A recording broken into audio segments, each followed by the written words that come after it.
Sorry not मिली, मिली तो हट गया, मोल्स, यानी कि 0.011 इंटू Na यूनिट्स।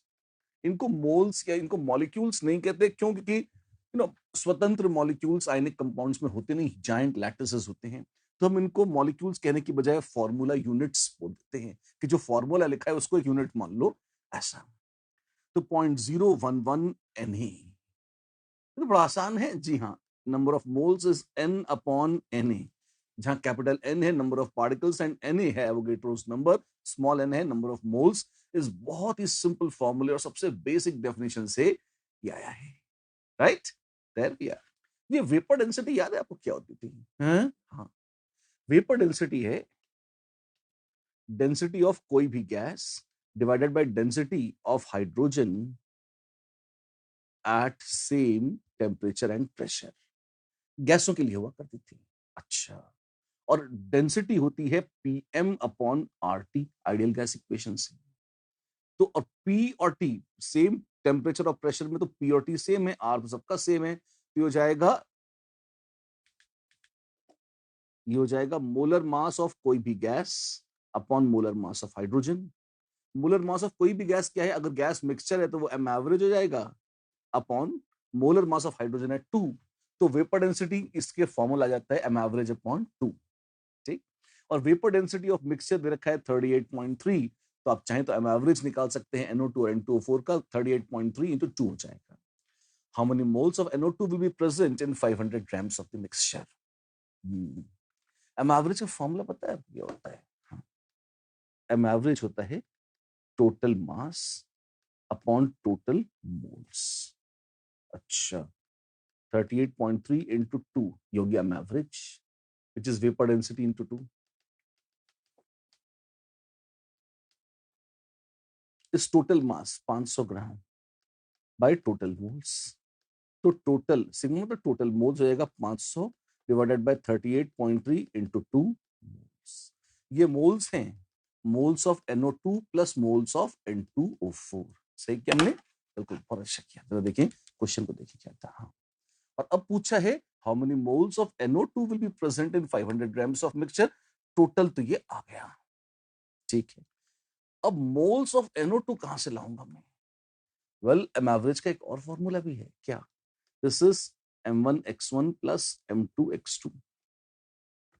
अच्छा, थोड़ा स्टाइल मारना चाहे तो एम एवरेज हो जाएगा सिग्मा MI/XI, जहां I is from 1 to n, मतलब जितने भी कंपोनेंट्स हैं सबका mole fraction multiplied by there molar masses, ऐसे करोगे तो एवरेज मोलर मास आ जाएगा, ठीक है। अब M1 क्या है? मान लो 1 है NO2 और ये है N2O4, यही है ना शायद?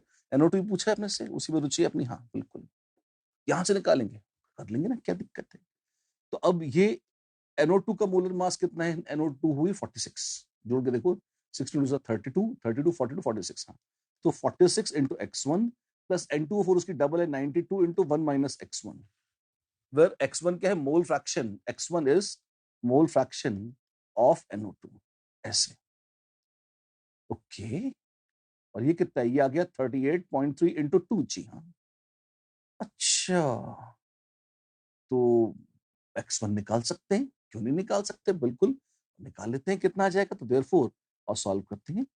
46 और ये 92, 92 माइनस 38.3, 38 टू जा 76, 76.6, दिस इज इक्वल टू कितना हो जाएगा रे? 46x1।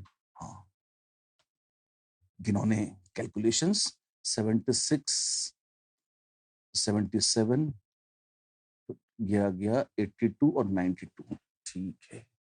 अच्छा, 15.4 अपॉन 46, छी छी, जो भी है, ये आ गया mole fraction of NO2। Therefore, moles of NO2 is mole fraction of NO2 into and total number of moles। 15.4 upon 46 into total number of moles कितने हैं? बहुत ही गिनौने हैं ये, 500 अपॉन 38.2 सॉरी 38.3 into 2। रक्षा कर प्रभु, क्या कितनी घिनौनी, कितनी गंदी कैलकुलेशन है। कोई बात नहीं, ABCD ऑप्शन देख लेंगे यार अपन तो पहले, है ना।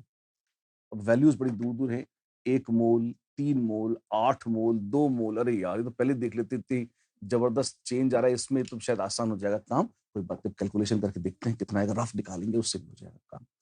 एक तो 500 को हटाते हैं, ऊपर नीचे 2 से मल्टीप्लाई कर रहा हूँ, 1000 हो जाएगा। तो 15.4 अपॉन 46 इंटू 38.3 इंटू 4, और इधर तो 1000 है ही सही। अच्छा, मुझे ये ध्यान है कि देखो 15 थ्रीजा होता है 45, तो 15.4 थ्रीजा कितना होगा 46.2, 46 है, काट दो, थ्रीजा लगभग थ्रीजा है, ठीक है। अच्छा, ये बॉस, और 38.3 लगभग 40 है, तो 40, अच्छा तो 40 और ये इंटू 12, तो ये हो जाएगा 1000 अपॉन 40 इंटू 12, 12 फोर जा 48, 480। ये थोड़ा सा ज्यादा है, क्यों, मैंने 38 को थोड़ा बढ़ा के 40 कर दिया था, और 480 का थोड़ा सा आगे बढ़ जाऊंगा तो 500 आ जाएगा। तो ये आता था 2, तो ये थोड़ा सा जो है 2 से ज्यादा है, 2 से जरा सा ज्यादा है, तो 2 से थोड़ा सा ज्यादा आना चाहिए, 2 से थोड़ा सा ज्यादा, D is the answer. Oh my God, ऐसे, जी हाँ ऐसे हो जाएगा, D is the answer. 2.185 moles, जरूर इतने ही मोल्स रहे होंगे किसके, NO2 के उस मिक्सचर में। बढ़िया, शानदार, मजे से भी मजेदार। इसी बात पे अगला सवाल, an organic compound contains carbon and hydrogen, ठीक है। Its elemental analysis gave 75% carbon, 25% hydrogen. The empirical formula of compound would be, empirical formula कैसे निकालते हैं, कार्बन और हाइड्रोजन, मान लो 100 ग्राम है, तो मास कितना हो जाएगा, मास m है 75 ग्राम और 25 ग्राम। तो मोलर मास कितना है, 12 ग्राम्स पर मोल एटॉमिक मास, और 1 ग्राम पर मोल। तो n कितना है, m upon m, which is 75 upon 12 और 25 अपॉन 1, ऐसा। हाँ, तो रेशियो निकाल इसका, रेशियो क्या होगा, एक काम करें, 75/12 से डिवाइड कर दें, तो ये 1 हो जाएगा, और ये 25 अपॉन 1 डिवाइडेड बाय 75/12, ऐसा आ जाएगा, राइट, ठीक है। 25 3 3 4, ओ वाह, तो 4 आ गया, दत्त तरीकी। तो कंपाउंड क्या हो गया, एम्पिरिकल फॉर्मूला हो गया CH4, मीथेन है। A is the answer, yes, A is the answer. ये मेथड है, जी हाँ, ये स्टैंडर्ड मेथड है। क्या किया, मास दे रखे थे, उससे मोलर मास से डिवाइड किया, मोल निकाले, और सिंपलेस्ट रेशियो ले लिया, ये करते ही एम्पिरिकल फॉर्मूला आ जाता है। हाँ, अच्छा किया तुमने, ठीक है। Find the amount of residue obtained in grams when 2.76 grams of silver carbonate is strongly heated. आपके पास है सिल्वर कार्बोनेट, वजन कितना है, 108 है एटॉमिक मास सिल्वर का, तो सिल्वर कार्बोनेट कितना होगा, 108 इंटू 2 216, और कार्बोनेट होता है 60, 276 ग्राम्स पर मोल है इसका मोलर मास। तो 0.01 मोल्स हैं सिल्वर कार्बोनेट के, 0.01 मोल्स हैं सिल्वर कार्बोनेट के। और जब इसे गर्म करोगे, प्लीज रिमेंबर स्टोइकियोमेट्री का कॉन्सेप्ट क्या है, इक्वेशन पर बेस्ड कैलकुलेशन मास से नहीं मोल से करे जाते हैं। 1 मोल सिल्वर कार्बोनेट दे रहा है 2 मोल सिल्वर। अच्छा, CO2 गैस बन के उड़ जाएगी, O2 गैस बन के उड़ जाएगी, उड़ने वाले गए, जाने वाले कभी लौट कर नहीं आते, सिर्फ चांदी है जो सॉलिड बच जाएगी। और 0.01 मोल्स है सिल्वर कार्बोनेट के, तो वो देंगे 0.02 मोल्स किसके, सिल्वर के, वो देंगे 0.02 मोल्स सिल्वर के, और 0.02 moles they correspond to this into 108 grams per mole, यानी कि 2.16 ग्राम्स। तो इसमें 2.16 ग्राम्स बचेंगे भाई, किसके, सिल्वर के। बस, अरे ट्रक, टन टन टन, बस। हाँ, ऐसे अच्छे अच्छे क्वेश्चन करो, थोड़ा थड़ हो जाते हैं। अरे आपको कंसेप्ट आ रहा है, धड़ाधड़ी होंगे, क्या दिक्कत है। और ये कितना बड़ा लग रहा है क्वेश्चन, अरे हिम्मत मर्दा मदद खुदा। चलिए जुटिए, देखिए अगला question. The balanced equation for the preparation of NaBr is as follows. Sodium bromide बनाने के षड्यंत्र रचे जा रहे हैं, देखिए। पहला रिएक्शन, आयरन प्लस ब्रोमीन से मिल रहा है FeBr2, 100% यील्ड। और फिर ये FeBr2 और ब्रोमीन से रिएक्ट करता है और बनाता है बहुत ही घिनौनी Fe3Br8, ये भी 100% यील्ड क्या है, ठीक है। और ये Fe3Br8 सोडियम कार्बोनेट से रिएक्ट करता है, गजब है। इससे बनता है NaBr, और CO2A2 निकल जाती है, Fe3O4 बनता है, मात्र 60% यील्ड में बनता है, ठीक है। Calculate the mass of iron required to produce 2.06 kg of sodium bromide, considering sodium carbonate and bromine to be present in excess.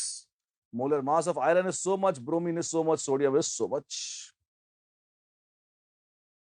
अंधी कैलकुलेशन है, चालू हो जाते हैं. पूछा है calculate the mass of iron required. मैंने कहा मान लो x ग्राम आयरन चाहिए, मान लो x ग्राम आयरन चाहिए, ले लिए x ग्राम. तो मेरे भाई एक बात बता, यहां तक की पूरी कैलकुलेशन करते हैं. अगर x ग्राम है आयरन के, तो कितने मोल्स हैं आयरन के? x अपॉन 56 मोल्स हैं आयरन के. तो इतने ही मोल बनेंगे FeBr2 के. क्यों? क्योंकि एक आयरन से बनता है एक FeBr2. ठीक है. और मोल्स ऑफ Fe3Br8 कितने बनेंगे?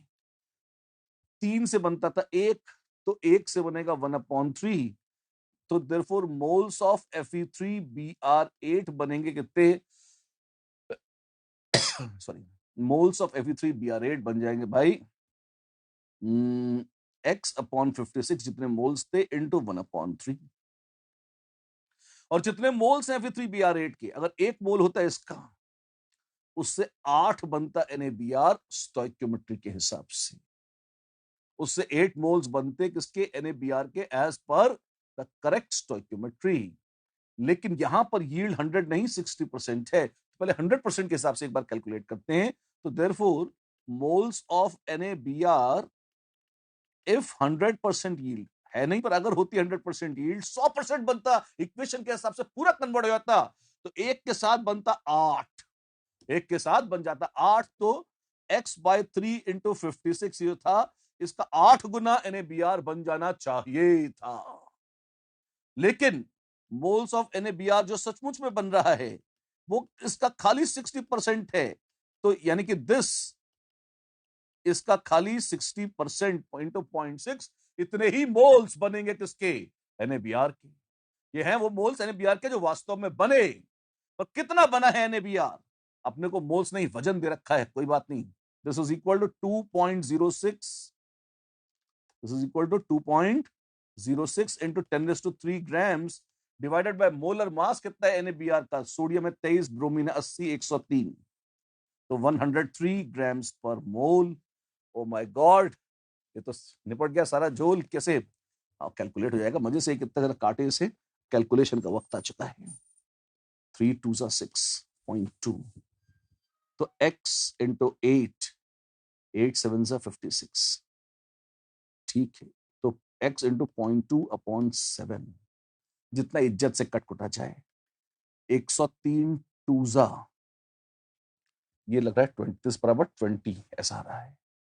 अच्छा, therefore x is 7 into 20/0.2 which is कितना?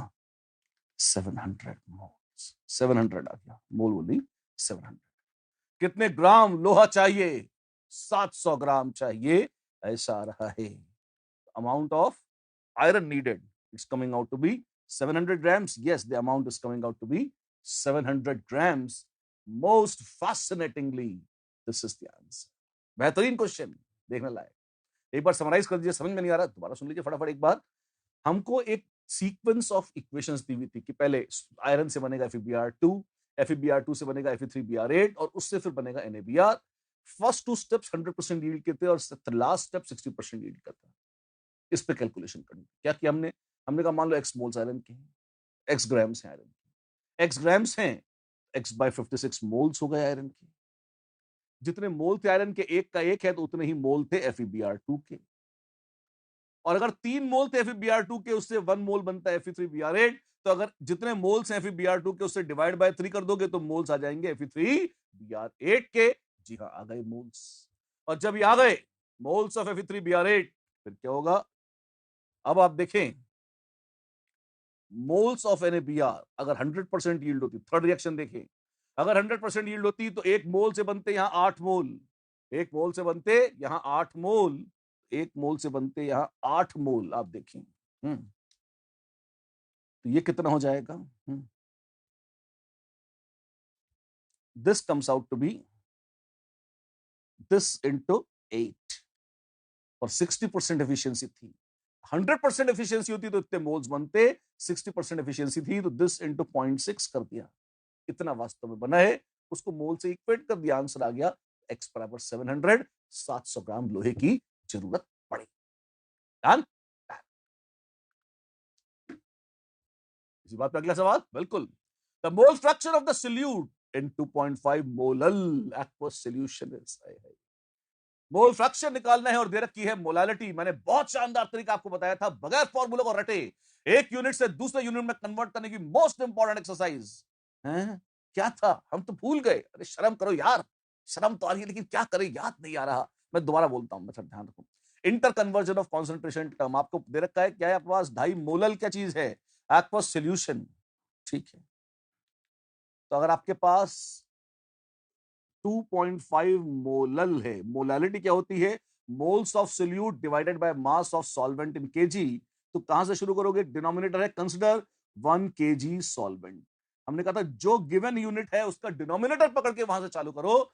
तो ये बहुत सी ट्रिक बताई थी मैंने आपको, हमको याद नहीं तो फिर बता रहा हूं यार, आप सुन लो ना, पुराना याद नहीं है तो सब जीरो से सब कुछ दोबारा बोल रहा हूं। अच्छा ऐसा बोलो ना, पुराना बोलते हो तो हम सुनना बंद कर देते हैं, फिर हमारा मन ही नहीं करता सुनने का। सुन ले मेरे भाई, सब कुछ दोबारा बोल रहा हूं, लेकिन तुमको लगेगा जल्दी बोल रहा हूं, इसलिए याद भी दिला रहा हूं कि पहले ये सब बोल चुका हूं, सब समझा चुका हूं, सब पूरा बता चुका हूं, ताकि कम से कम अब ये ना कहो कि तुम तो जल्दी बोल रहे हो, सब कुछ दोबारा बोल रहे हो तो क्या हो गया। ये रिविजन है, रीटीचिंग नहीं है, और फिर भी दोबारा बोल रहा हूं, ध्यान सुनो, बहुत इंपॉर्टेंट मेथड है, बार बार काम में आता है।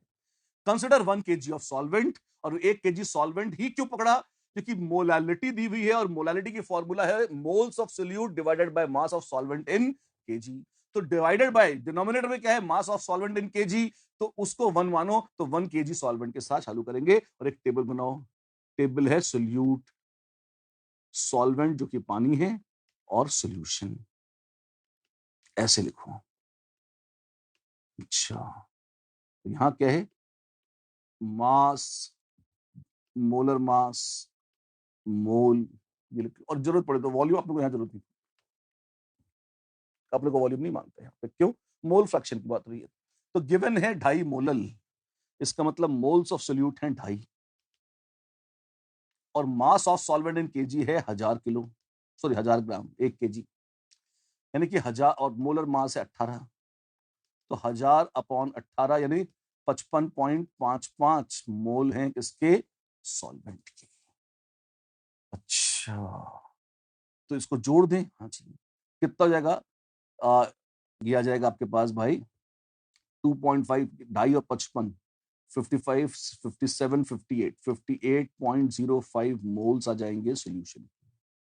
तो मोल फ्रैक्शन ऑफ सोल्यूट कितना हो जाएगा, moles of solute 2.5 divided by 58.05, ये आ जाएगा मोल फ्रैक्शन ऑफ सोल्यूट।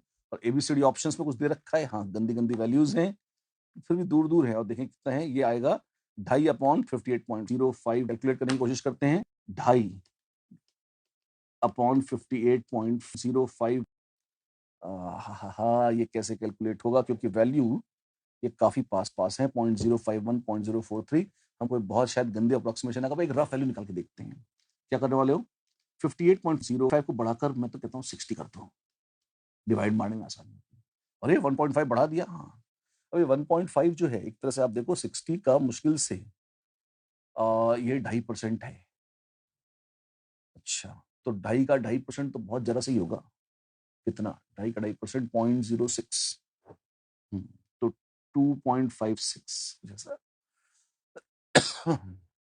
छोड़ो इसको, है ना, तो ये हो गया 0.256/6, 0.04 और 16 2, और ये हो गया 40 60 ले, इतना हो गया लगभग, sorry, C is the answer, yes, you can see that C is the answer, 0.043, done. Calculation भी मजेदार है और करना इनको भी एक कला है, of course. A 500 watt power source emits UV light having a wavelength of 2000 angstrom units. How many photons are emitted per minute by the source? मोल की माया समाप्त हुई, एटॉमिक स्ट्रक्चर पर आ गए हम, आइए देखिए सावधान। 500 वॉट पावर सोर्स है, लैम्डा 2000 एंगस्ट्रॉम यूनिट है, कितने फोटॉन्स 1 मिनट में निकल रहे हैं। तो भाई एक तो ये देखना पड़ेगा कि एनर्जी ऑफ वन फोटोन कितनी है, which is hc by lambda। तो एनर्जी ऑफ n फोटॉन्स कितनी होगी, hc by lambda into n, जहां n है नंबर ऑफ फोटॉन्स। ठीक है। और अगर 500 वॉट पावर सोर्स है तो 500 जूल्स पर सेकेंड है, और हम पर मिनट की बात करें तो इंटू 60 सेकेंड पर मिनट होता है। तो इतने जूल्स एक मिनट में निकल रहे हैं। तो n निकाल लीजिए, n कितना हो जाएगा 500 इंटू 60, इतने जूल्स एक एक मिनट में एमिट होते हुए जा रहे हैं, divided by hc by lambda. रक्षा करता हो कितना आ जाएगा, एक मिनट में कितने फोटोन निकले ये आ जाएगा। तो 5000 इंटू 60, दो तीन तो हटाई दीजिए, तो 3 इंटू 10⁴ जूल्स, ये तो आ गया ये। और लैम्डा है 2000 एंगस्ट्रॉम यूनिट, यानी कि H और C, लाइए HC को भी, 6.64 into 10⁻34 joule second into velocity of light 3 × 10⁸ metres per second. Metre metre गया, सेकंड सेकंड गया, जूल जूल गया, सब उड़ गए। कैलकुलेशन बच गया। और देखें कितना है, 3 से 3 को काटो, वाह। और ये कितना है बाबू, ये है 3 0, ठीक है। 4 और 3 7, 7, ठीक। तो 10⁻7 इंटू 2 इंटू 10⁻10, 10 की पावर्स को यहीं रखते जाते हैं। 6.64, ठीक है। 34 में से 8 चला गया, कितना होता है रे, 26। ये आ जाएगा बस, जो भी हो। कितना है ये, 1/3.32, 7 - 10 -3 इंटू 10⁻23। अच्छा, which is 0.332 into 10⁻22, which is लगभग 3 into 10⁻22। 3 into 10⁻22 is C the answer. Yes, C is the answer. इतनी भयंकर संख्या में तेज तनादन फोटोन निकल रहे हैं, किससे, पर minute, by the source. Done done. ठीक। प्लैंक महाराज क्वांटम थ्योरी में क्या बोल गए थे, फॉर्मूले पर याद दिला दो, E बराबर h न्यू बराबर hc अपॉन लैम्डा। ये फॉर्मूला था जो रेलेवेंट था हमारे लिए। फोटोइलेक्ट्रिक वर्क फंक्शन की बात होगी अब। The work function of platinum is twice the work function of calcium. ठीक है। If the minimum photon energy required to emit photoelectrons from the surface of platinum is E, then that for surface of calcium would be, well, अगर work function, दोबारा work function होता क्या है, work function वही है कि वो minimum energy, threshold energy है, कम से कम इतनी एनर्जी होगी तो बाहर आ जाएगा फोटो इलेक्ट्रॉन। अगर फोटोन की वो मिनिमम एनर्जी जिस जितनी हो या उससे ज्यादा हो, तो उससे उसके बाद अगर वो फोटोन किसी मेटल पर गिरे और उसका इलेक्ट्रॉन बाहर निकाल ले, उसके लिए जो मिनिमम एनर्जी चाहिए वो कहलाती है वर्क फंक्शन। तो मिनिमम फोटोन एनर्जी और कुछ नहीं, वर्क फंक्शन है। तो जब बोल रखा है कि प्लैटिनम का वर्क फंक्शन दुगना है, अच्छा, और प्लैटिनम को एनर्जी मांगता है E, तो E/2 will be work function of calcium. तो for the surface of calcium will be 0.5 E, E की आधी 0.5 E, बस। जो डायरेक्ट था ये डायरेक्ट था, बहुत ही सिंपल, बहुत ही स्ट्रेट फॉरवर्ड। थोड़ा अच्छा क्वेश्चन कराऊं और लीजिए। The energy of an electron in the second and third Bohr's orbit, Bohr's theory का ग्लैमर आएगा आपके सामने, of hydrogen atom is Akkad and Bakkad respectively. गंदी गंदी values. Calculate the wavelength of emitted radiation, okay, when electron drops from third to second orbit. Oh तेरी। तो दोनों में एनर्जी डिफरेंस निकाले, जो डेल्टा E कितना है, वो है 2 - 2.41 प्लस 5.42 इंटू 10⁻12 अर्ग्स। छी, रक्षा कर प्रभु, ये कितना हो जाएगा, ये हो जाएगा 3.01 इंटू 10⁻12 अर्ग। ठीक है। और ये डिफरेंस इन एनर्जी बराबर है किसके, ये बराबर है hc अपॉन लैम्डा के। अच्छा, सही है। तो यहां से आप energy of emitted radiation rather wavelength of emitted radiation निकाल सकते हैं. Therefore lambda will be hc upon this delta E, क्योंकि इलेक्ट्रॉन की एनर्जीज का जो डिफरेंस होगा, the difference of energy is equal to the energy of photon जो बाहर एमिट कर दी गई है, जो बाहर एमिट कर दी गई है.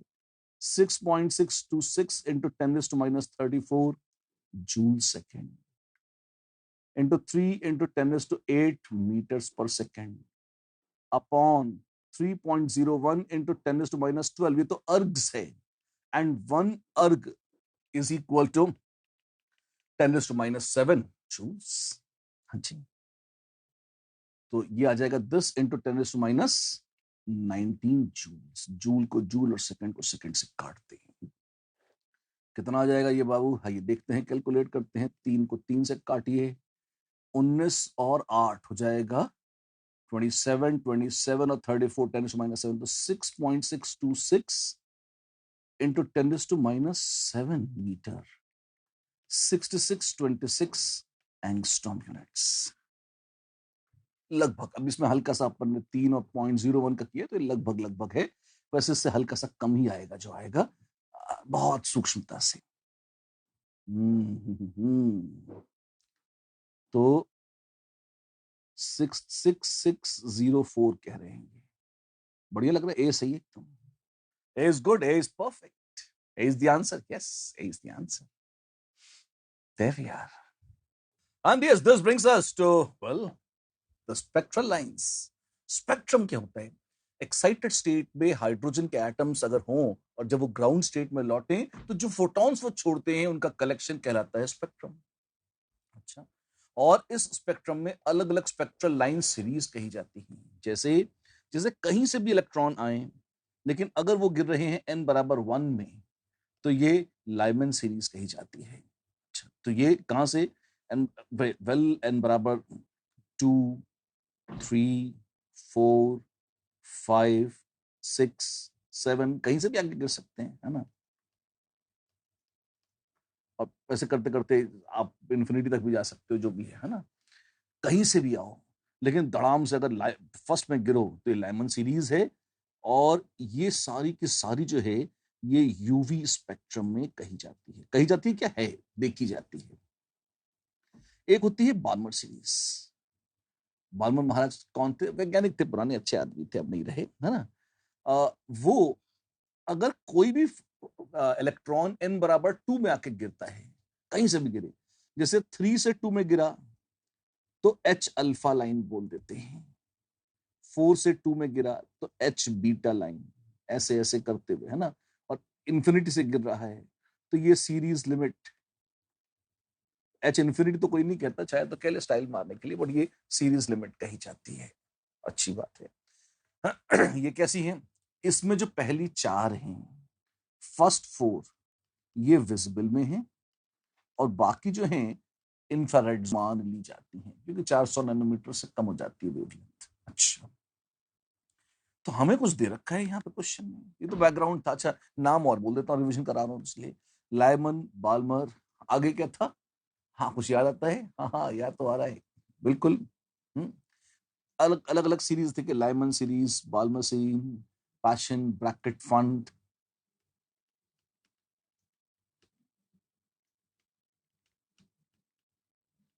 हम्फ्री. कहीं से भी इलेक्ट्रॉन आए, n बराबर 6 में गिरे तो हाफती हुई हम्फ्री सीरीज, n बराबर 5 में गिरे तो फंड सीरीज, n बराबर 4 में तो ब्रैकेट, n बराबर 3 में तो पैशन. ये सब की सब इंफ्रारेड जोन में चली जाती हैं बेचारी.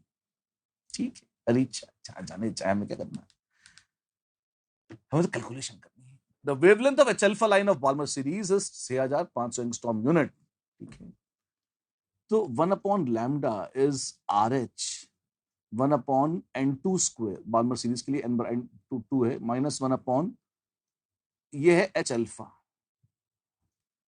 पहली लाइन, और बीटा क्या हो जाएगी? RH 1 upon 2 square minus 1 upon 4 square. ऐसा हो जाएगा. कितना है बाबू ये? 9 माइनस 4, 5/9 टाइम्स RH. ये 1/4 minus 1/16 which is 3/16 times RH। Oh my God, ऐसा है? जी हाँ, ऐसा है। और लोग wavelength of H beta line मांग रहे हैं, डिवाइड कर दें। Lambda beta by lambda alpha is क्या हो जाएगा? 5/9 इंटू 16/3। छी, जो भी है, 80/27। घिनौनी कैलकुलेशन, देख लेंगे, कोई बात नहीं। तो lambda beta is, lambda alpha कितना है? 6500 इंटू 80/27। रक्षा कर प्रभु, कितना आ जाएगा? ये ठीक तो किया हमने, कुछ गड़बड़ कर दी? एक बार चेक कर लेते हैं, है ना?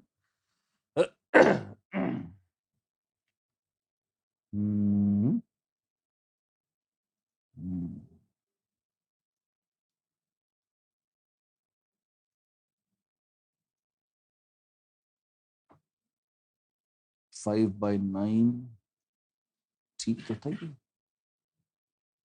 1/4 माइनस 1/9।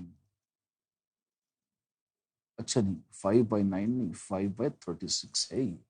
वही शक हो रहा था मुझे, कुछ पाप हो रहा है ना? उसे पुण्य में कन्वर्ट कर लिया हमने। 4/16 माइनस 1/16, 3/16। ये 4 का फैक्टर खा गए थे हम यहाँ, इसलिए घबरा रहा था। ठीक, अब ठीक है।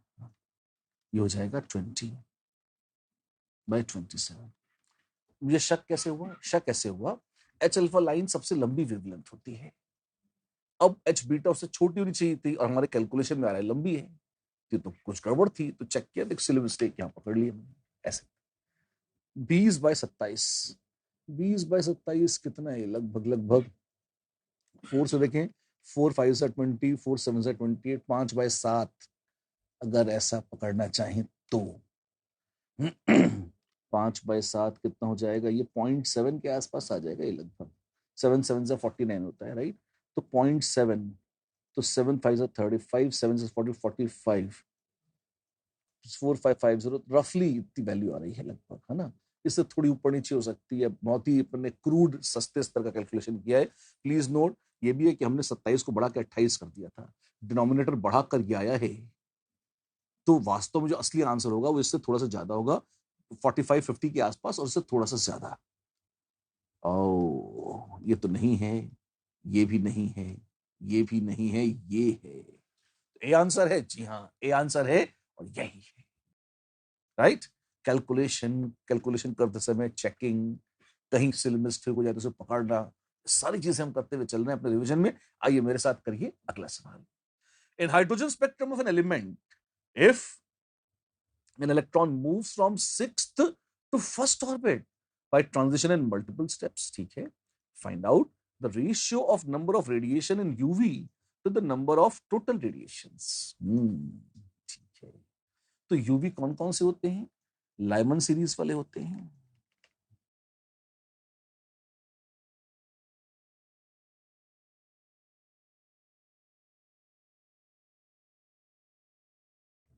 ये है 6 अलग अलग लेवल। आओ खुदाना शुरू करें। 6, 5, 4, 3 और 2। क्या आप देख सकते हैं कि 1 2 3 4 5, तो 5 तो ये यूवी की हो जाएंगे। और n बराबर 6 से n बराबर 2 तक बाल्मर सीरीज में तो विजिबल होता है। 7 से 2, 8 से 2, 9 से 2 इंफ्रारेड में चले जाते हैं, पर ये यहाँ है। मतलब 1 2 3 4 4 फोटोन तो किसके? बाल्मर के भी विजिबल होते हैं, और 5वां ऑनवर्ड्स यूवी होते हैं, पर वो यहाँ है नहीं, बच गए। ठीक है। और टोटल नंबर ऑफ ट्रांजिशंस कितने हो जाएंगे? टोटल नंबर ऑफ ट्रांजिशंस इतना बुरा नहीं है देखना। क्यों?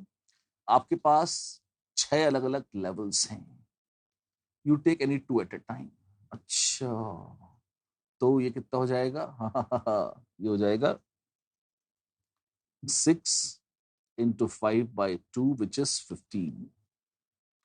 तो टोटल 15 ट्रांजिशन संभव हैं अलग अलग, और 15 में से 5 ऐसे हैं जो यूवी स्पेक्ट्रम में हैं, तो 3:1। तो टोटल नहीं, उल्टा, रेडिएशन इन यूवी 5 हैं और टोटल 15 हैं, तो 1:3। C is the answer. Yes, C is the answer. ये क्या किया आपने? ये 5 ये NC2, ये टोटल नंबर ऑफ फॉर्मूला लगा दिया मैंने। अगर n लेवल्स हैं and you take any 2 at a time, उनके बीच में ट्रांजिशन हो रहा है, तो वो एक यूनिक फोटोन आएगा, तो NC2 वो फॉर्मूला लगा दिया मैंने, और कुछ नहीं किया है, ठीक है ना। कॉमन परम्यूटेशन कॉम्बिनेशन से if we plot a graph of stopping potential, wow, we are back to photoelectric effect of photoelectrons against the frequency of radiation that has been emitted. Now, V stopping is also half mv max square. This is Ke max. Maximum kinetic energy is equal to stopping potential. E into, sorry, E into V. QV is potential energy, half mv square is kinetic energy. ठीक है. And K max ये कितना होता है? This is E, sorry, this is H nu minus H nu naught. तो stopping potential against frequency, तो Y बराबर mx plus C. Slope is H.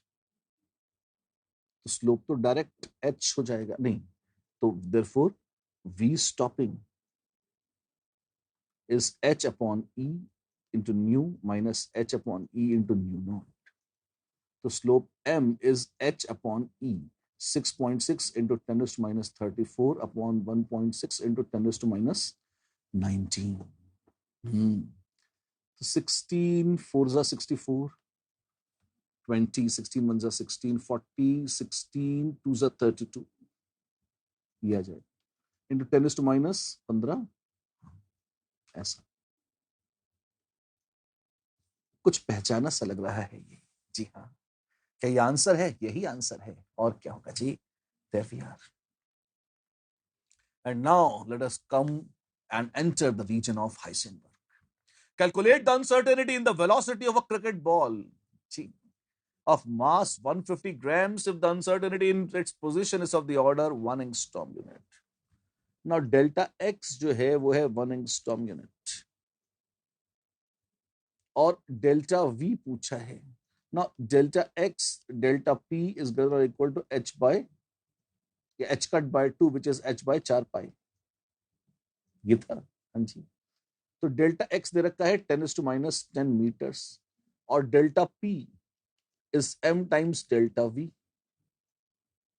और ये पूछिए डेल्टा वी और मास कितना है, this into 150 grams into delta V is greater than h 6.6 into 10⁻34 kg metre square per second divided by 4 पाई.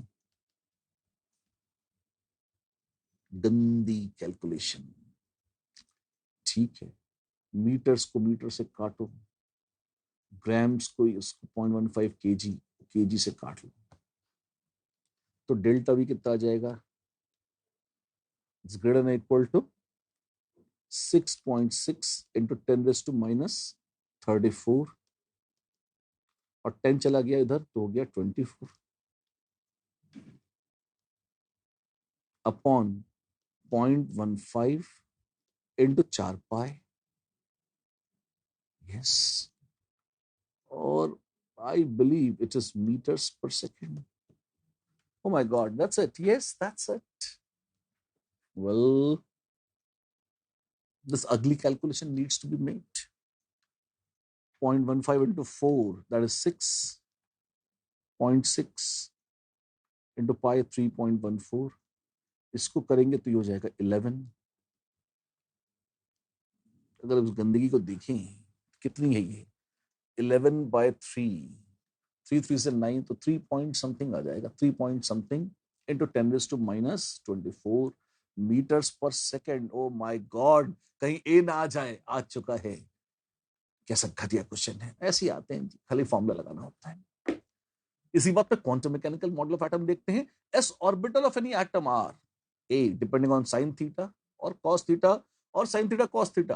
भाई S orbital symmetric होती है, वो ऐसे या ऐसे चलने पर बदलती है? नहीं बदलती. They are independent of angles. Yes, S orbital is independent of angles. Which of the following statements are true regarding radial probability? A. For 1s orbital, it increases with increase in radial distance. अच्छा, 1s का graph कैसा होता है radial probability का? It increases with increasing radial distance, reaches a maximum and then decreases. Well, अगर 4 pi r square psi square देखें, which is the radial probability, तो वो बढ़ेगी और फिर एक्सपोनेंशियली डिके कर जाएगी. बात तो सही है, ठीक है. It is always maximum at the nucleus for S orbital. नहीं नहीं नहीं नहीं, वो वेव फंक्शन साई की बात होती है, यहाँ पे साइज ट्रिवियल प्रोबेबिलिटी के लिए नहीं है. Electrons in the same shall have equal energy. But nonsense, नहीं. एस से कम ज्यादा एनर्जी होती है पी की, पी से डी की, डी से एफ की. गलत बात बोल दी. तो ऑल तो सही नहीं हो सकता. Is the answer? Yes, is the answer. And then यार, the diameter of a bubble at the surface of lake. लो कर लो बात. हम गैसेस पे आ चुके हैं. एक तालाब है, एक लेक वेक है, क्या बात है, गजब उठा दिया. ठीक है.